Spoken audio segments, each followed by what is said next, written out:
கேட்கக்கூடியவர்களாக இருப்போம். அடுத்தது 3வது உள்ளம் சார்ந்து துவா கேட்கணும்.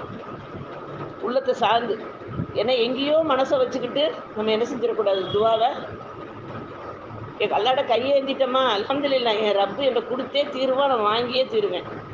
இதுக்கு யாரும் எனக்கு துணை தேவையில்ல. அப்படின்னு நம்ம என்ன செய்யணும்? மனசுல உறுதியாக நம்பி அவன்ட்ட கேட்கணும். கேட்கும்போது நம்ம உள்ளம் சார்ந்து அவன்ட்ட குடுத்துறணும். எங்கேயோ எண்ணங்கள வச்சுக்கிட்டு நம்ம என்ன செஞ்சிடக்கூடாது? மன தடுமாற்றத்துல துவா கேட்கக்கூடாது. இது துவா எங்க கபூலாக போகுது? நான் காலமெல்லாம் கேட்டுக்கிட்டு தானே இருக்கேன். மணிக்கணக்குல கேட்கிறேனே, நாள் கணக்குல கேட்கிறேனே, ஏன் நம்ம என் துவாவ கபூல் செய்றான்ல? எனக்கு ஏன் இந்த பிரச்சனை? அந்த எண்ணமே வராம என் ரப்பு என்னை கேட்க வச்சு அவன் பார்த்துக்கிட்டு இருக்கான். என் ரப்பு என்னை பேச வச்சு என்னைய பார்த்துக்கிட்டு இருக்கான். அது நல்ல வார்த்தைகளாக இருக்கட்டும், கபூல் செய்யக்கூடிய துவாவாக இருக்கட்டும், முஸ்தஜாபாவான துவாவாக நீ ஆக்கி குடுத்துறியா அல்லாஹ்ன்னு